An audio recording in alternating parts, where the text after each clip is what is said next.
Okay, so we're continuing from yesterday in the Hakdamah to the Iggros Moshe, and we're brought here by the Rambam Sugya on what it means to be Higia Lahora, to reach the level where you can Paskin. So we did two paragraphs in R Moshe. The first paragraph was basically about how he quoted the Gemara about how those who are, basically it's catch-22, that if you are not roid paskin and you paskin, then that's really bad. And if you are roid paskin and you don't paskin, then that's also really bad. And he mentioned how Rabbi Kiva Eger was able to analyze and to know himself. He was definitely able to paskin, and he was able to analyze himself even despite his doubts. And he erred on the side of paskining. And then Rav Moshe said, so then how can I paskin if I'm not Higia Lahora? So then he says, I'm going to explain. So that's when he goes into his theory, not just his theory, but I think this is objective reality about what is truth in halacha. So he speaks of two truths. There's ha'emes, right? Yeah, ha'emes mamish, or ha'emes klape shemaya galia, or ha'emes klape HaKadosh Baruch Hu, which means the truth in objective reality as God gave it. And then there's the ha'emes lahora'ah, the truth for psak. And the truth for psak is determined by this yellow line here. Once you have lo b'shamayim hi, the Torah is not in heaven. It says Ella kfi shenir lahachacham achrei she'ian karoi levar hahalacha b'shas u'v'poskim kfi kocho b'koved rosh u'v'yiras me'Hashem yis'aleh. The nir lo shekein hu psak hadin hu ha'emes lahora. So that the truth is for hora is whatever appears to the chacham after he has analyzed properly and clarified the halacha in shas and the poskim according to his ability with solemnity and fear of God. And it seems to him that this is the psak din. So that's the psak, and then he brought proofs that not only is it okay to do this, but that you are obligated to paskin this way, and you get rewarded for doing it, even if it's actually not the objective truth. Okay, and then we got into some discussions about like what the implications of this are. Okay, so now let's continue on in Rav Moshe. Umaforish came Sennhedrin daf vav achar she'amar vayhi. Vayuhu hadayanim yodin as okay. Let's actually I opened the Gemara here. Let's read actual Gemara and then we'll read Rav Moshe's summary of it. So this is Sennhedrin daf vav Amud beis. Okay, Sennhedrin daf vav Amud beis. So it says here, Vayuhu hadayanim yodim as mihen danim. So the dayanim should know who they're judging. V'lifnei mihen danim, and before whom they are judging. Umi asid li pareya mehen, and who is going to exact retribution from them. Daf vav amud beis. Shnemar, as it says in Tehillim, Elokim nitzav ba'adas kel. God stands in the assembly. Sorry, judges stand in the assembly of God. I think that's plain shot here. I think so. V'chein b'Yehoshaphat hu omer. Same thing by Yehoshaphat. It says v'yomer el Yehoshaphat. Ru'u ma'atem osim ki lo adam tishpatu ki im lashem. It says he said to the judges, see ma'atem osim, what you are doing, for you are not judging for man but only for God. Okay, fine. So let's see if there's Rashi's here. No Rashi's here. Okay, fine. Yeah. Okay. So then, oh yeah. No, we're not. No Rashi. Okay. Here's the part that we're mostly going to get to. Shema Yomar Hadayan. Maybe the Dayan will say, Mali Batsar Hazeh. Why should I have this pain? Okay, Rashi says, Mili Batsar Hazeh. Im ete e'anesh. If I make a mistake, I'll be punished. So that's the Havmina. I think we mentioned this yesterday. You might have a Havmina that, like, if you get the wrong din, then it'd be like diagnosing the wrong disease, and like there's going to be consequences. So a judge might say, why should I judge at all if it's just going to risk being in the wrong din? So Talmud Lomar imachim bedavar hamishpat. Ein lo imachim bedavar hamishpat. Is that quoting a pasuk they said before? I think that's probably the second half of this pasuk. Yeah, the imachim bedavar hamishpat. Let me just make sure I get this right here. You don't have to write this down. This is in the Gemara. Yeah, and said to the judges, consider what you do, for ye not judge not for man, but for the Lord, and he is with you in giving judgment. Yeah, I figured that was the case. He is with you in giving judgment. So that's the answer. He is with you in giving judgment. And then the Gemara says, Ein ladayan ela masha einav ro'os. The judge only has what his eyes see. So Rashi explains, Talmud Lomar, Yehoshaphat, it says in Yehoshaphat, imachem b'davar hamishpat. I am with you in the matter of mishpat. Lefim ma she'im levavachem I am with whatever is in your mind. Shalavavachem nota b'davar, that your whatever your mind is inclined towards. Klomar, meaning to say, b'ta'anosehem imachem b'mishpat. In your arguments, I am with you in judgment. Lafi osan hadvarim tishputu v'lo te'anshu. You will judge with those matters, and you will not be punished. So again, this is we talked about this yesterday. This is the amazing thing about halacha is that in most religions, then you have most religions involving God or gods. You have the God giving commandments or laws, and people have to follow them if there is a religion with laws. And if you get it wrong, if you follow your own mind, like the only mind that matters is the mind or the will of God. Here it's this unique thing where God gives us commandments, and he wants us to follow those commandments, but he wants us to follow those commandments according to our own analysis of the halacha that he gave. And he's saying, I am with you in your analysis of the halacha, and therefore you won't be punished because that is my will. And he even says, like the way Rashi says it, imachem b'mishpat lefi, b'ta'anosehem imachem b'mishpat. I am with you in your arguments. It's a metaphysically unique religion in that sense. Okay. And then he says, Ein l'dayin elamash ein avros. Rashi says, Ein l'dayin liro v'limnoa atmo min adin. The dayan should not fear and refrain from judging. Ela lefi mash ein avros. Lidon v'yischavin lahotzio l'tzidko ulamito v'shuv lo ye'anish. He should just intend to judge precisely and to bring it out to righteousness and to truth, and he will not be punished. Yeah. Okay. So that is what the Gemara says. Now let's see what R Moshe does with it. Okay. So he quotes the Gemara. Where are we? Shema Yomar Hadayim Mali B'Tzar Hazel Pir Rashi Shim Eta Enash Tamlar Imachim B'Davar Mishpat Ein L'Dayin Elamash Ein Avros Pir Rashi Ein L'Dayin Liro V'Limno Atzma Min Ela L'Fi Mash Ein Avros Lidon V'Yischavin L'Hotzi L'Tidko L'Mito V'Shuv Lo Yi'anesh Ein Sham. Okay, we just did that. But Kavanaso, the intent is Dezehu Ha'emes L'Hora, that this is truth in Hora Shemechuyav L'Hiz Dakek U'Lahoros Ladun Af She'eno Ha'emes Mamish, that you are obligated to attend to and to Paskin and to judge, even though it's not the actual truth. Okay, so I don't think this adds a new point other than the punishment thing, that you don't have to worry about being punished because God is with you. Yeah. If we don't say you have to care about the truth, like why should you have to care about presently? Like if truth doesn't matter, so should you previous generations. I think he's going to talk about that now. Yeah. Okay. I think he's going to talk about that. But I have my own answer on that. I'm going to let him speak first. Yeah. Okay, good question though. Okay, this is Daf Chaf test. Actually, it's funny. First, he's going to talk about later generations. Okay, you'll see. He quotes the famous Gemara Menachos. Okay, so let's read the Gemara. So this is Menachos Daf Chaf test Amud Beis. People quote this Gemara a lot. Amar Rav Yehuda Amar Rav. Rav Yehuda said in the name of Rav. B'shash ala Moshe lamarom, when Moshe went up to heaven. This is counter. Yeah, this one counts. Yeah. Chaf test Amud Beis. Matzu'ula HaKadosh Baruch Hu Shiyoshiv V'kosher Kisarim La'osios. He found God sitting and tying crowns onto the letters of the Torah. Amr Lefanav, he said before him, Ribono Sha'olam, Master of the Universe, Mima Akev Al Yadach. Now, Mima Akev Al Yadach, how would you translate Mima Akev Al Yadach without Rashi? What this qualifies, like what this. What does Mima Akev literally mean? Hold back. Hold back, right? So what's holding back your hand? Okay, so it's a weird question. Rashi gives a pshat, okay, which R Moshe is going to disagree with. Rashi says, okay, fine. So Kasarim is Kukon Hatagim the Sefer Torah, find the crowns on the Torah. Mimi Akiv al Yado. So he who withholds your hand? Ma shekasavta she'ata sarich lahosif od aleim kasarim. Mimi Akiv al Yadcha ma shekasavta. Yeah, who holds back your hand in what you have written, such that you need to write these other crowns? So he's just saying, like, who's forcing you to write these crowns?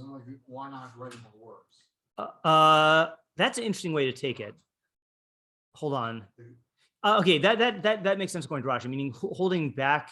See, I took it. I don't know what he meant. To me, it sounds like. Hold on. Sarich lahosif od aleim.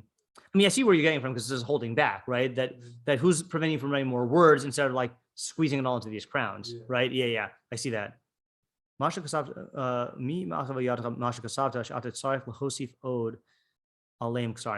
I like your pshat. I don't remember if I'm thinking my way because Rav Moshe said it. I thought for some reason we read it like, who is forcing you to write these crowns in the first place? Meaning, why do you need to write them at all? But I agree, yours works better with holding back. All right, so let's read on, and then we're going to see. Moshe is going to disagree with both of these interpretations at the least.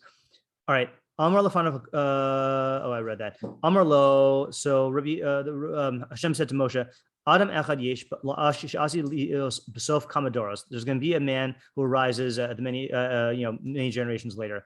The Akiva ben Yosef Shemo. His name is Akiva ben Yosef. Sha'asi lidrosh al kol kotes v'kotes tilin shal halachos.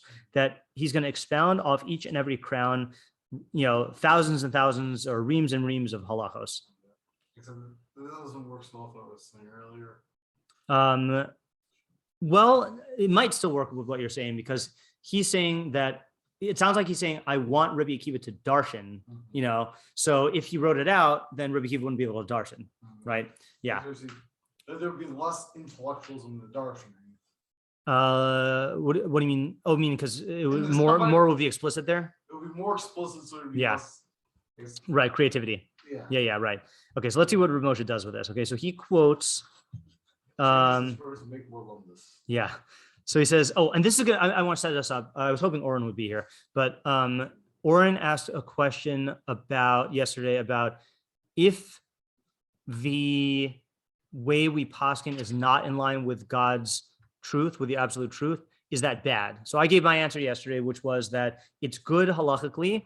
It might be bad philosophically if you lose the core of the system, or if there are bad social or practical repercussions. But this is going to be dealing with another case of what Oren is saying about what happens to halachos that God did not put into Torah, but are innovated through human creativity. Okay, that's like what this midrash is about.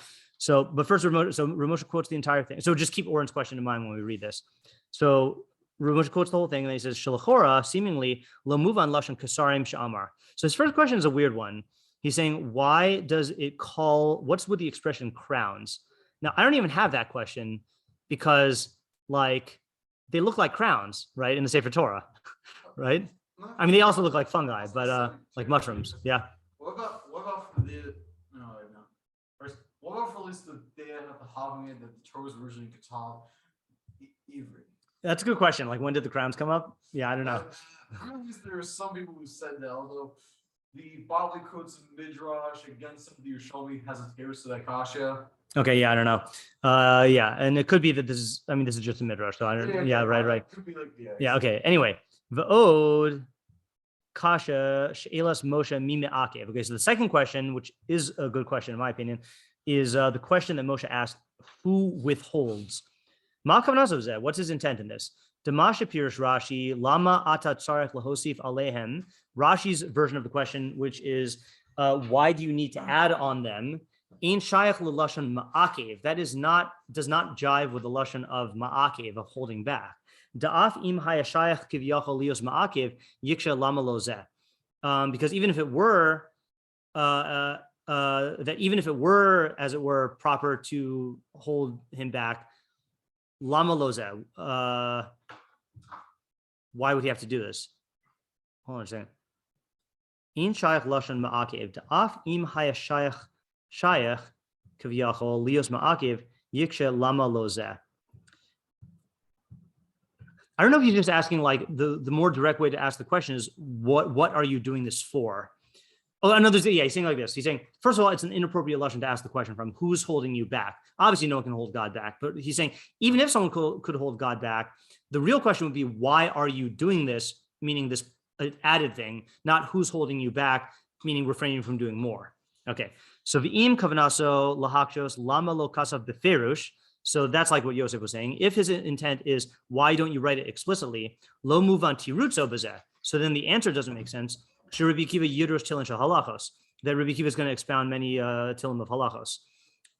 Because again, let's say what I just said, which is that maybe God wants Rabbi Akiva to do that. Okay, so let's see how he learns it. Though, if you should be RT, but according to what I explained, meduyak lashon kasarim. So it makes sense the language of kasarim. Now I don't understand this answer, so you're gonna have to help me with this. Shenimsa sheHashem yis'aleh asa es osios haTorah lemalachim. Okay, God made the letters of the Torah into kings. Hainu, namely, sheyase hechacham v'yidame milsa lemilsa v'yifso kadin kfi havanaso tam haosio shebetorah. That the chacham will will compare one matter to the other and paskin the din according to his understanding of the meaning of the letters in the Torah. And when there's a dispute, yasu kvi havanas rov chachmei Torah, then they will act according to the majority of the chachamim of the Torah. Even though it's possible that they didn't get the truth. And God's intent was not like this. The Kadosh Baruch Hu nasan es Torah l'Yisrael shiyasu kfi shiavinu es hakasu. Here's another important line. God gave the Torah not to do the truth according to how God sees it, but shiyasu kfi shiavinu hakasuv. Ve'es hamasur bal peh b'Sinai lefi havanasam. He gave the pasuk to he gave the Torah in order to be acted based on what is written, what is given bal peh, and at Sinai, and according to their understanding. V'yoser lo yifaresh v'lo yachriya Hashem yisrael b'dinei haTorah. More than that, God does not explain or decide in the laws of Torah. Shelo b'shamayim, it's not in heaven. Elahiskim mitchila lahavanas pirush chachmei Torah. Rather, God gave prior, what do you call a Hakdamah in Hebrew? Approbation?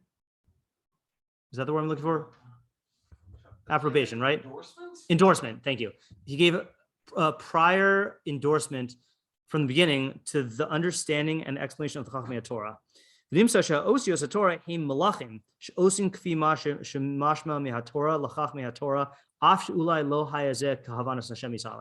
it turns out that the letters of the Torah are kings, that they will do whatever the implication of the Torah is in the minds of the Chachmei Torah, even though that's not according to the understanding of God.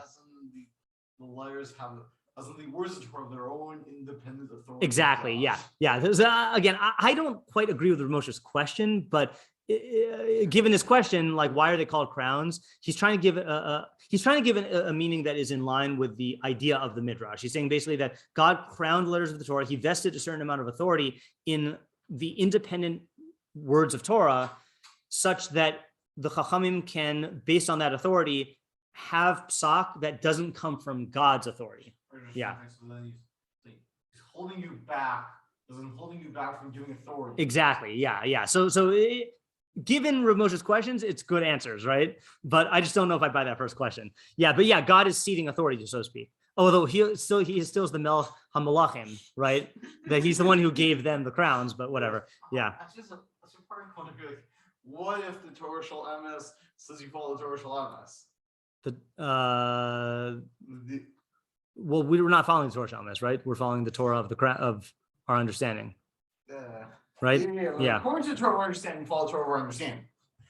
Well, no, what if the Din Shel Emes is follow the Din Shel Emes? But we have no access to the Din Shel Emes. Yes. Right. So that's why God didn't give the Torah to based on that. Okay. V'nicha lashon amra haTorah shematzinu bekama duchte mishum da'anan danin rak eich omer saTorah. Okay. So we find that the I just maybe think we rephrase it. Is the way we follow the Torah, I guess the Torah of Hakdamah, the subject of Torah, is it because of some authority, or is that because the Torah Shel Emes says we should follow the subject of Torah? The latter. Okay. Yeah. V'nicha lashon amra Torah shematzina bekama duchte. So it makes sense what we find in the language of the Torah that we find in many places, which I'm not familiar with this phrase. Mishum da'anan danin rak eich omer saTorah. Because we judge, but what does the Torah say? Like as if our judgment and the Torah are two different things. We're not going to look that up. It makes sense also when we say that both these and these are the words of the living God.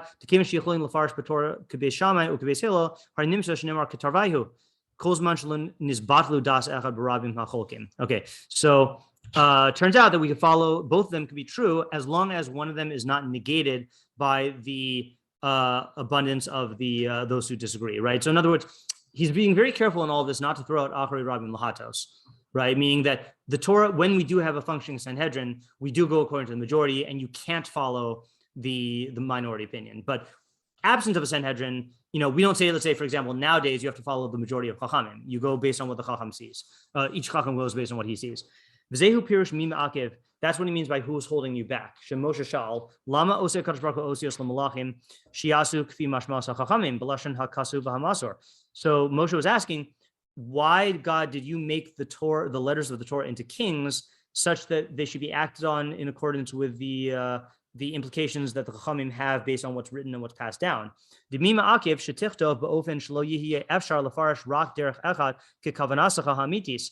Why did you not write it in a way where it would only be possible to explain in one way, which is the true intention? Why did you give the power of kingship into the letters? So that now the letters can act sometimes not according to your will. So it's like we were saying, right? Why did you give authority to the letters to go against your will? God said it's in order that through this, Rabbi Akiva and all these chachamim will darshan thousands of halachos, Hagdalas Torah mima'at hanichtav, which is a growing of the Torah from what is the little that's written, v'hanimsar, and what was given over, v'lichtov harbe, and to write a lot, kol davar bifrat, v'lichtov harbe kol davar bifrat, and to write each and everything out in particular, ein kates, it would be infinite. Torah he blokates ugvul. The Torah is without any is infinite. Yeah. This is a weird question I've had to be. Let's say somewhere it's a safe fair. Yeah. And then I say the safer means X. And then they say, no, you're wrong. I want the safer no means Y. Do I have to care what they say? Right. So that's the joke with the Rambam, right? You familiar with the joke? Like the I guess he really hold Rav Chaim's views. He said, if he did, he should have. So that's one version of the joke. The version of the joke I like better is Rav Chaim writes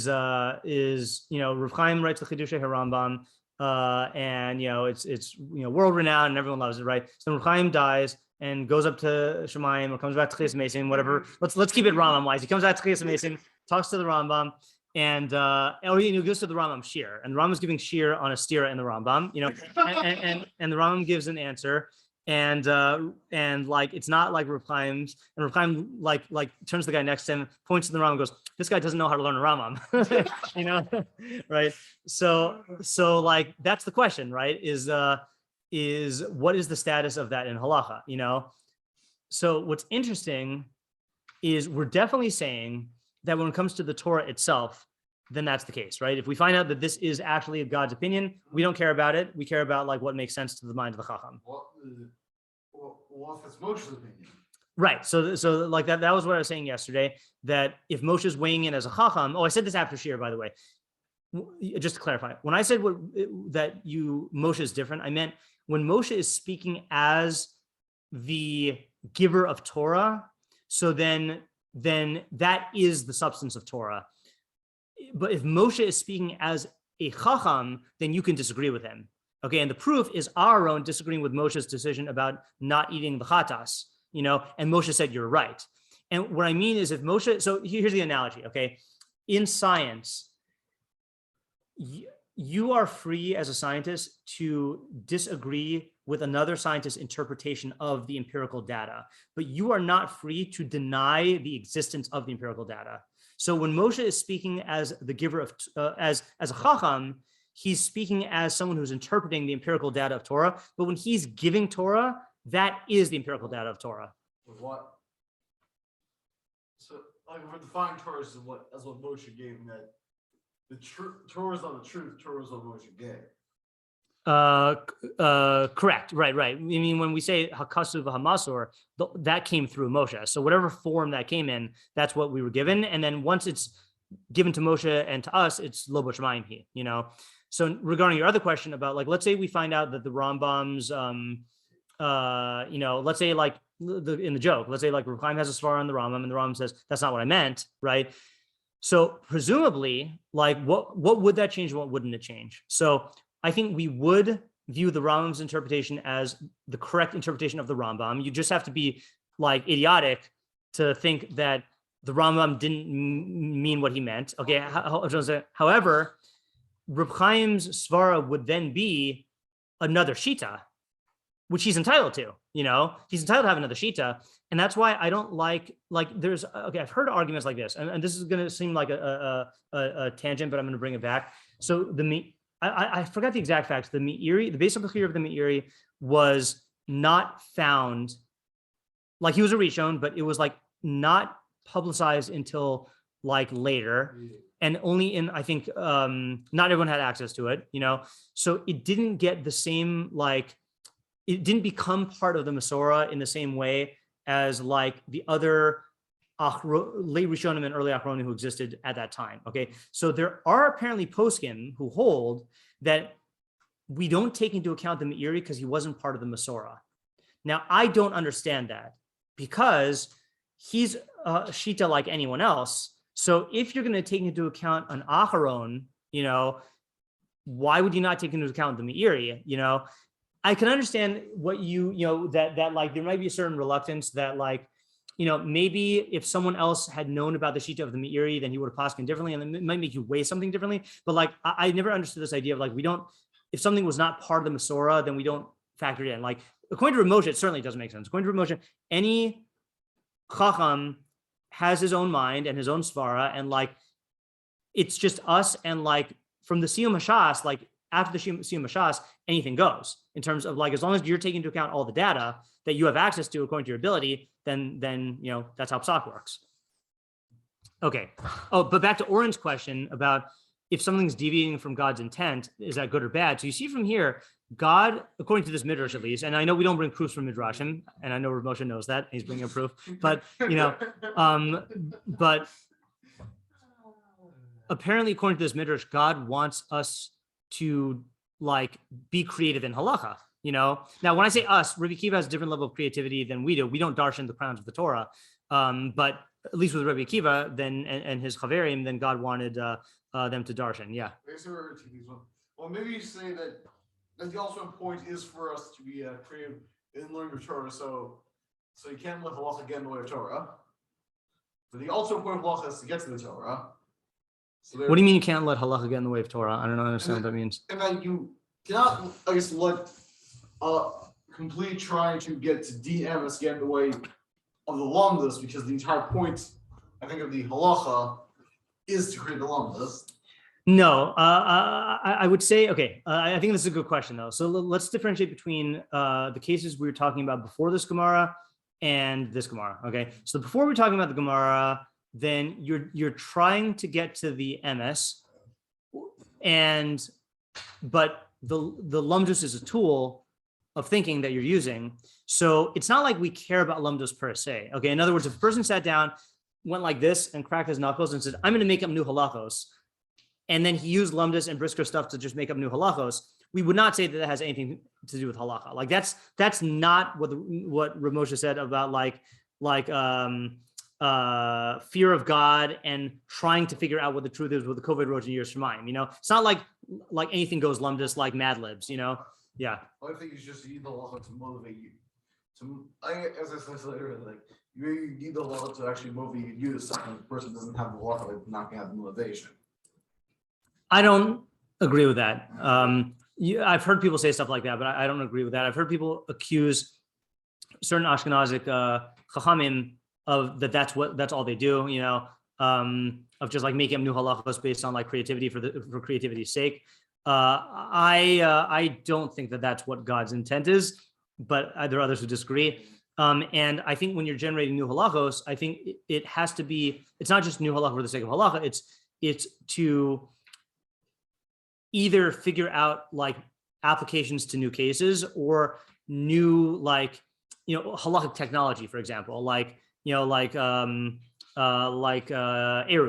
right? Like Shlomo Melech creating Eruvin, or Prusbul or something like that. That's not just for the sake of halacha. That's for a certain societal purpose, or to amplify certain ideas in Torah. Okay, let's go on. By the way,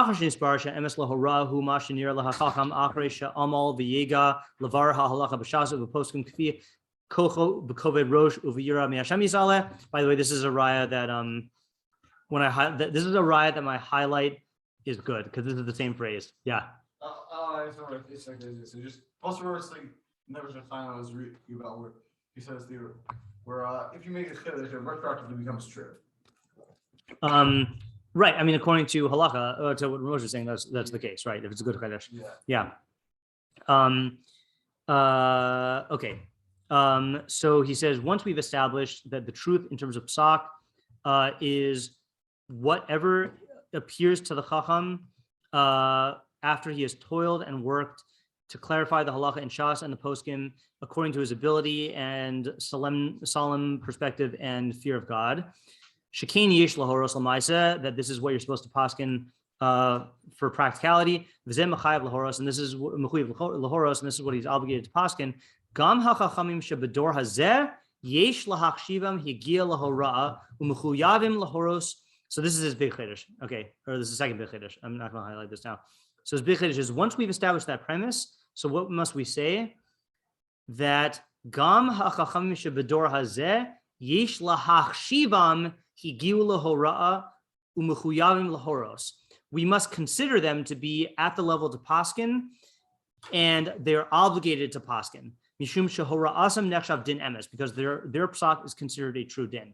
Now, does that mean that anyone goes? We'll see. Uma shebebava Mציעא daf lamed gimel b'tamid chachamim sheshgagos nasos lehem kizdonos. So there's a Gemara in Bava Mציעא there, which we don't need to look up right now, because that's the only part we need. That says that with tamid chachamim, their errors, their unintentional errors, are considered like zadon sins. Okay, so that makes it sound like if you make a mistake in psak, then it's like worse than a mistake. Okay, hu rak kishalo tarhu levar hativ. That's only if they did not strive to clarify well enough. It appears Rashi Hasan, but la'ami. Actually, maybe we should look at this. All right, sorry, we should write this one down. So this is Bava Mציעא Lamed Gimel Amud Beis. So they're darshaning this pasuk that says Hagid la'ami pisham. Tell my people what their error is. Yeah. This is I should also write down Rashi whenever you look at it as well. Yeah. You don't have to do the Ibn but Rashi. Yeah, thanks. Yeah. Elu Talmidei Chachamim. So Ami is, these are the Talmidei Chachamim. Shishgagos nasos lem kizdonos. Their unintentional mistakes are considered for them like intentional mistakes. Uleves Yaakov chatasam, and tell the house of Yaakov their sin, their unintentional sins. Elu amearts, these are the amearts. Shizdonos nasos lem kishgagos. Their intentional errors are considered to them like unintentional errors. Behind the Ditznan, and that's what's taught in a Mishnah in Avos, I think. Rabbi Yehuda Omer, Hevi Zahir b'Talmud sheshigagas Talmud olazadon. Be careful with Talmud, because an unintentional error in Talmud will count as zadon. So Rashi says, shigagas Talmud, im shagisa behorah, if you make an error in psak, b'shigagas Talmudacha, in an error in your learning, in your Talmud, shlo yadata tam ha-mishnah, and you don't know what the reasoning of the Mishnah is, the nasata ba tam acher, and you give a different reasoning than what the Mishnah's actual reasoning is. And we talk kach demisa la din ohora sheba liadcha v'limarta hemena shelo kedas. You make an inappropriate comparison of a law or a psak based on the case that came before you. That the reasoning is not like you thought. If you knew the reasoning of the Mishnah, you wouldn't have made this comparison. So what will happen? It'll count as intentional. You will be punished for it, as if it were intentional. It is zadon in your hand, because you didn't ask for the reason from your Rav, right? So in other words, this is a guy who, again, this is talking to Amoraim. So they didn't have Gemara. They had the Mishnayos, and the Mishnayos don't state the reasons. And the work of the Amoraim was to figure out the reasons through a type of analysis that is analogous to what we call svara, but obviously it was different what they were doing back then. So if you were a Tana, or if you were an Amora, let's say, and a case came to you and you said, oh, that's like this Mishnah here, but you misunderstood the reasoning of the Mishnah and you paskind, so that's considered to be a willful error, because you should have asked your Rav what the reasoning is, and you didn't try hard enough to find the actual reasoning. Okay, so R Moshe says that that's what Rashi means. Ubediver hamaskil havizahir v'yoser mizeh mavur barashi avos perik dalad yud beis, which we're not going to look up because we don't know if we have the right Rashi. Shekasav, or we don't know if R Moshe had the right Rashi. Shekasav havizahir belimud lefalpel v'lachkor dikdukav. You have to be careful in learning to have the correct analysis and investigation in its nuances. Shemitoch she'ein medaktakin belimud. If you are not precise in your learning, umorin shalokidin, and you paskin not according to the halacha, nased kazadon, then it's like a zadon error. V'chein Pirsh Rabbeinu Yonah Sham. That's what the Rabbeinu Yonah says. Shiachzor hadvarim ad shelo yishkach. You have to davar. You have to review until you don't forget anything. V'ad shirad la'omkan shel dvarim. You have to keep reviewing until you get to the depths of the matter. Gam lo yismak b'svara harishona. You should not rely on your first svara. Asher b'chozeh ose zadan. If you do any of this, you get zadan. So if you don't review and you forget stuff, if you don't go to the depths, or if you rely on your first svara, that counts as zadan. Ki b'chol davar she'atas metzuya, because error is common everywhere. V'lanasan al libo v'chote nikra poshea. And you don't pay attention to it. Then if you make an unintentional sin, you'll be called a willful sinner. Shahaya lo leda sheish litos. You should have known you were going to make a mistake. Ayin sham. Aval kishatarach v'yega b'chol kocho levar hadin mechuyav lahoros came. Once, but if you toil and strive with all your power to clarify the din, you're obligated to paskin like this. Umakabel alzeh sachar b'chol ofen, and you get reward no matter what, meaning even if you're wrong. So this is the big thing, right? If on the one hand, you're not obligated to arrive at the absolute truth. We don't hold you to that responsibility. And if you fall short of the absolute truth, then you're not punished. However, that's only if you go to your utmost ability to do all the research, and you double check your svaras, and you make sure you don't forget anything, and you check with your Rav and all this other stuff, then you're obligated to paskin. But if you don't do that and you paskin, we don't say that it's automatically halachically true. We say that not only is it not automatically true, we say that you are held accountable as if you did something bizadon. And that is why I never want to paskin. That is my own personal position, inspired by Rabbi Moskowitz, who had that position. But that's why I will, so following my own halachic conclusions for myself would be one thing, but giving psak for anyone else, no, that's not what I want to do, because I know, well, at least right now, I'm not on the level to do what he says and to go into all the depths and such. Like, what point is that? Like, is that like one? Isn't well, if it's case where you're not provably wrong. Most cases of psak, you're not provably wrong, but that doesn't preclude bad svaras. You have a bad svara that you cannot disprove, but it's just a bad svara.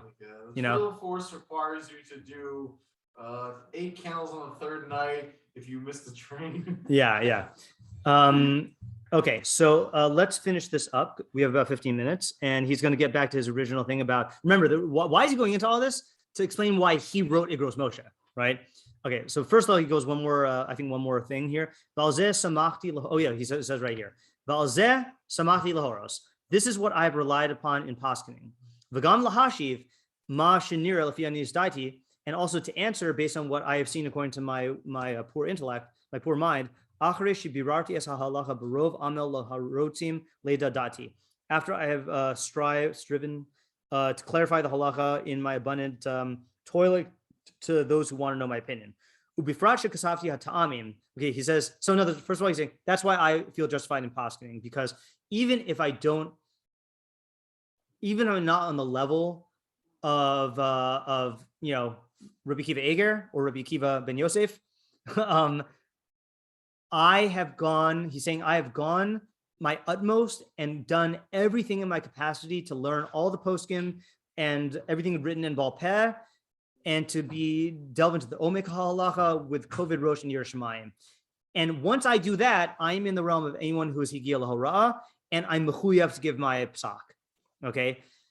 And then he says additional arguments, and this is cool. Ubifrat shekasafti hata'amin, especially because I write my reasoning. V'chol ma shenivrar ba'ofen zeh, and everything that has clarified to me in this way. V'chol ma shenivrar. And everything that's been clarified. Shebe'ofen zeh, that in this manner, hineni rak kimalamid ha'halacha. I am just like someone who's teaching halacha. Sha'shoel, that the asker, the guy who asked the question, ye'ayin ba'atzmo, he should look on his own and analyze on his own. V'yivdok, and double check me, v'yivchor, and choose. She'eni klal keposek umoreh. I am not at all like a posek or an adjudicator. K'di'isa b'divrei Rabbi Akiva Eger sham, like Rabbi Akiva Eger says. So he's saying like this, he's saying, look, you know what it's like? It's like the Rambam in קידוש החודש. You don't have to write this down, but we quoted this earlier. The Rambam in קידוש החודש about math. He's saying that how can we rely on all of the math that the Greeks did, for our halacha. So he says, any matter that is, actually, we should read this. Sorry, I should write this down. I love quoting this one. So this is in Hilchos קידוש Chodesh. I'll tell you, oops, that's not the one I wanted to click on. קידוש החודש.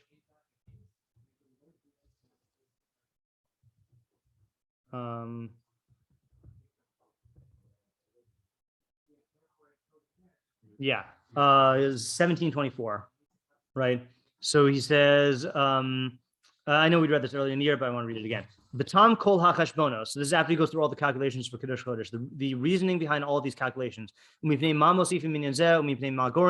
And why we add this number and take away that number. Noda kol davar of davar me'elu hadvarim, and how we know each and everything from these matters. V'haraya kol davar of davar, and all the proofs. He chachamas hatekufos v'hagmatrios. This is the science of astronomy and math. Shechibru ba chachmei yavan v'sfarim rabim. That the Greek chachamim composed many books on it. V'heim hametzuim achshav biyad hachachamim. These are the books that are now in the possession of the chachamim. Aval sfarim shechibru chachmei Yisrael shai b'mei hanavim ibnei Yisachar. But the books that were composed by the Chachmei Yisrael in the days of the Nevi'im that were written by the tribe of Yisachar, lo higiu eleinu, they didn't reach us. Umi'achar, here's the line. Umi'achar shekol devarim elu hadvarim barayos bruros heim. Once all of these things are with clear proofs, she'em hamdofi, which are indubitable. The efshar adam laharher acharehem, and it's impossible for a person to be critical of them. Ein chosheshin l'mechaber. We don't worry. We don't care about the author. Bein shechibru osam nevi'im, bein shechibru osam goyim. Whether they were written by Nevi'im or Goyim. Shekol davar shenisgala tamo, any matter whose reasoning has been revealed, v'noda'a amitaso, and its truth is known, barayos ein behemdofi, with proofs that are beyond a doubt. Ein somchin al zeh ha'isha amro, we are not relying on the guy who said it, o shalimdo, or who taught it, ela al haraya shenisgasa v'hatam shenoda. We're only relying on the proof that has been revealed and the reason that is known. So Rav Moshe is saying, I'm not paskining. I'm telling you all of my reasoning, which I expect you to go through on your own. And if you rely on it, you're relying on your reasoning and your knowledge. And if you disagree with it, then you're not going to rely on it anyway. Doesn't that mean the person, doesn't that happen? Because they assume the person asking to play not more halacha. So how can they pass it? They're also not paskin. No. They well, if he is leaving it up to them to be thorough, right? To actually, like, if they don't do it thoroughly, like, okay, I'll tell you a story. Rabbi Moskowitz said that there was a guy in his yeshiva, okay, I think in his yeshiva, who wanted to look like a chacham, like a posek. So he would go through books of shilas and shuvos and just read the question and then the answer. So like he could play as though he were like a bucky in halacha, but he didn't know any of the reasoning, So like if you're gonna be that guy, then you're gonna be in the category that Rav Moshe just talked about, where your shkagos are considered zdonos, and that's your problem. That's like a guy who doesn't want to follow the instructions on how to mix chemicals, and then he ends up blowing up the lab. That's his problem, not Rav Moshe's problem. Okay. V'gam mashmali mi brachos daf daled amar David. So this is another Gemara we're going to look at. This is, I feel like I also quoted this in Shir recently. Brachos daf daled amar aleph in Rashi. So it's darshaning a pasuk about why David HaMelech called himself a chassid. So it gives different opinions, and one of the opinions says, "Kach amar David lifnei HaKadosh Baruch Hu." This is what David said in front of God. Ribono shel olam, Master of the universe. Lo chasidani, am I not a chassid? Shekol malchei mizrach u'ma'arav yoshvim agudos bechvodam. All the kings of the east and the west sit in their societies in honor. Va'ani, but I. Yadai meluchlachos bedam uveshapir uveshilya. My hands are filthy with blood and some shapir and afterbirth. I forgot what shapir is. It's some sort of like shapir is. Oh yeah. Shapir is dissolved fetal matter. Right? He says. So he's saying like he's murdering fetuses? No. So he says. Rashi explains. Yadai meluchlachos badam. My hands are filthy with blood. Shahanashim maros lo dam nida. The women would show him the blood of nida, right? Im tame im tahor, and he would have to paskin whether it's tame or tahor. Sheish maros dam tahor beisha. Because there are different types of appearances of blood that are tahor for a woman, right? So David was paskin nida shilas, right? And then shapir is who or havlad. This is the skin of the fetus. I think this is talking about like a fetus that was like stillborn, that it's got like this jumble of like flesh and sinews and stuff. Okay, I'm not going to read that. There are certain types of stillborns that a woman is considered to be tameh for, and ones that she is not.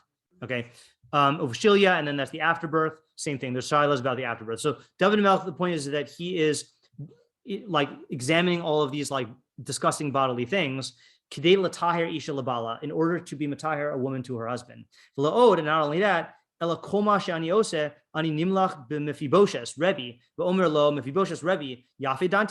and not only that, but I consulted with Mephibosheth, my Rebbe, and said, Mephibosheth, did I give a good psak? Yafeh chiyavti? Did I give a good chiyuv? Yafeh zikisi? Yafeh tihardi? Yafeh timesi? V'lo boshti. And I wasn't ashamed. I don't know. I don't want to get into that right now. So what is R Moshe getting out of this Gemara? So he's saying like this: Shalachora kasha tuva. This is a big kasha. Im einze kavod lamelach. If this is not kavod lamelach, which David is implying that he was beneath the kavod of the other kings, he should have sent the women to other chachamim. Shahayu harbe b'Yushalayim. There are plenty of other chachamim in Yerushalayim, right? Why did he stoop to this level of passing in the shilas when there are other chachamim? I mean, even in the Gemara, he could have sent them to Mephibosheth. Shalachin sarach lomar. So what must you say? The asur lechacham l'shaleach as hashol mimenu lechacham acher. It is asur for a chacham to send somebody to another chacham. Dekevan shabasa etzlo. Once you come to that chacham, mitzvah shalo. It is his mitzvah to paskin. Im hu rasha lahors. If he is permitted to paskin, meaning if he's not permitted to paskin, then obviously he can't paskin. V'zehu ta'ami v'nimuki. This is my reasoning and my argument. Shohresi, why I have paskin v'hishavti l'chol shoah, and answered every questioner osi who asked me questions. Im ach azreini Hashem yisrael levar halacha. If God will assist me in clarifying the halacha. So he's saying like this. So he's got two reasons. Reason number one is it's okay and he to do this. Reason number two, sorry, he's got three reasons. Reason number two is he's not actually paskening. He's just showing his reasoning and you decide on your own. Reason number three is if people ask him and he's capable, then he's mechuyav to answer. Or if he's able, then he's mechuyav to answer. He's also making his father happy, right? Shemikave ukmaat shehu batuach shiarbu hasholim mimeni dvar Hashem. Zo halacha bal peh uviksav uve'ezras Hashem yisrael ashiv kahalacha. So basically, his father expressed the hope and the security, the trust that many people would ask him about the dvar Hashem, and he would answer them correctly. V'ani mevarach Hashem yisrael al she'azreini. I bless Hashem that He'll help me that He has helped me until now. Levar hashe'ela she'ucha lahashiv. To clarify the questions that I'm able to answer, and that he will help me all my days to understand the words of our rabbis according to their truth, and to paskin according to halacha, without any mistake or stumbling block, and also to my offspring and the offspring of my offspring, and all my students, among all the learners of Torah forever. Last part. There was one more question he raised, not only how he can pass him, but how he could publish, right? So that's what he's saying now. And this is exactly why I found it proper to publish them.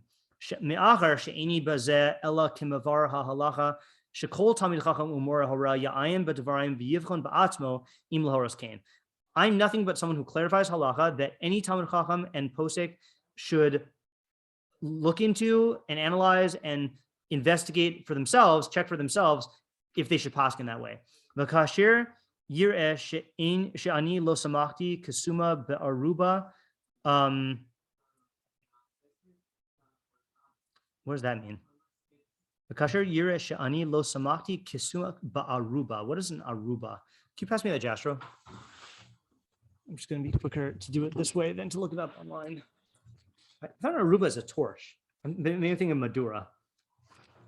See, Aruba. Madura is a torch. Yeah.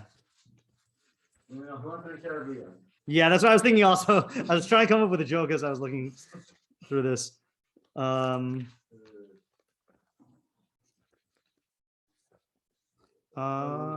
opening. Okay. Do you see this? Yeah, I see it. Okay. Thank you. An aperture in the roof looking to the ground floor or an opening. So he's saying, Shani lo samachti kisuma ba'aruba. That's some idiom I'm not familiar with. That I haven't relied like a blind person on an opening, on a window. Af al chiburi rabosenu, even on the books of our rabbis. Ela badakti b'chol kochi, lahavin shehem nechonim. I've checked with all my capacity to understand that they are correct. Kasher tiva Rabbi Kiva Eger sham, like Rabbi Kiva Eger commanded there. I gotta read the Rabbi Kiva Eger. I want to find it, not for in this year, but I just want. He's making me so curious about this Rabbi Kiva Eger. V'chein ani mavakish l'chol mayan b'sifri. I also ask anyone who looks into my sefer, sheyivdok acharei devarai, that they check my own words. V'az you are the ma'aseh, and then they paskin practically. L'chein yesh b'zeh to'elas gadol v'leda, and through this there will be a great benefit to know eich levar ha'halacha aburia. They'll also know how to investigate a halacha properly. So he's also teaching you, in addition to showing you why he paskined the way he did, he's showing you the method and how to arrive at psak, because he's going through all of his reasoning. The Eye Gam B'Sifri Zeh Michlal Gili Masachti. Now, I looked this phrase up and I couldn't find where it is. It must be some other idiom. I'm also included in Gili Masachti or Gale Masechti, one who reveals my Masechta. Sheshabchu Chazal. V'yizakenu Hashem Yisrael Lilmod Ulamid. God should make us merit to learn and to teach kol hayamim all the days. L'zuchus lanu l'chol Yisrael b'karv l'geula shlema al yidei Mashiach ben David l'vina beis mikdash u'lamala haaretz dea kav tachaso Moshe פיינשטיין. The end. Good story. Yeah, right. So that is Rav Moshe's Hakdamah on how to Paskin and why he wrote his psak. And I think what we'll do tomorrow, bli neder, is you said you would be going into the issue of smichah, Bizman, Sנהדרין is Mamzeh. Okay, good. I want things. Okay, good. So yeah. Like detours. Okay, good. So tomorrow we'll have the agenda. I want to do two things. I want to do the halachos in Hilchos Sנהדרין, Perek Daled, which is about smichah in Mosaic smichah, and then I want to do the Aruch HaShulchan on smichah b'zman hazeh, and compare that to the Rambam and the halachos we read, and that'll make a good end to the week. Okay. All righty. Have a good day. Thank you. Yep. Thanks.